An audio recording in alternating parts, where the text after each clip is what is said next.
प्रदूषणामुळे वादात सापडलेल्या सिडकोच्या डम्पिंग ग्राउंडचे सांडपाणी परिसरातील शेतीत शिरल्याने शेतकऱ्यांचे प्रचंड नुकसान होत आहे।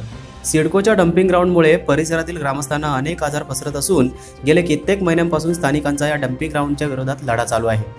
आता या डम्पिंग ग्राउंडचे सांडपाणी परिसरातील शेतीत शिरल्याने स्थानिक शेतकऱ्यांचे प्रचंड नुकसान होत आहे।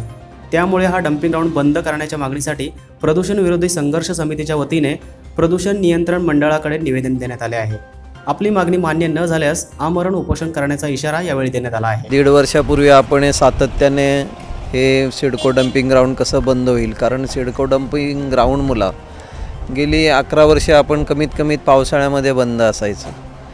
त्याच्यानंतर ह्याही वर्षी ते बंद राहील अशी आम्ही अपेक्षा ग्रामस्थ करत होतो, पण तसं न होताना यांनी सिडको अधीक्षक अभियंता आणि हे सगळे पोलीसच्या माध्यमातून यांनी जोरानं तिथे आपल्या हिमतीनं तिथं चालू केलं आणि त्याचा परिणाम असा झाला का गावामध्ये जवळजवळ 100 ते 150 लोक डेंग्यूमध्ये, मलेरियामध्ये, कावीळमध्ये समजलं काय आजारी झाले, अनेक रोगाने ग्रस्त झाले, खूप दुर्दशा झाली गावच्या लोकांची।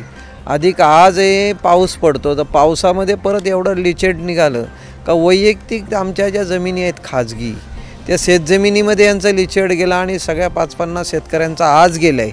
आणि उद्या म्हणजे असं सतत पाऊस तर आता 2-4 महिने चालू राहणार आहे, तर उद्या 100-200 शेतकऱ्यांच्या जमिनीमध्ये वैयक्तिक आमची प्रॉपर्टीची नासाडी चालू आहे।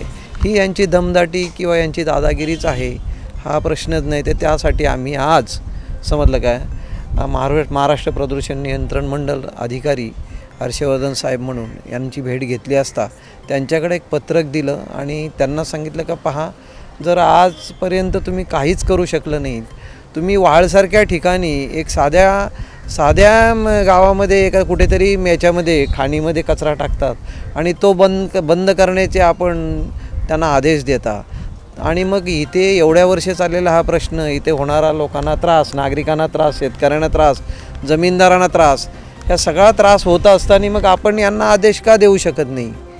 समजलं काय? ह्यांना बंद करण्याचा आदेश द्यावा आपण, नाहीतर मग 3 तारखेला येते आमचं पंढरपूरमध्ये वारकऱ्यांचं एक अधिवेशन आहे आणि त्या मोर्चा आहे, त्या मोर्चामध्ये माननीय अण्णा हजारे हजर राहतात आणि बंडा महाराज कराडकर हजर राहतात।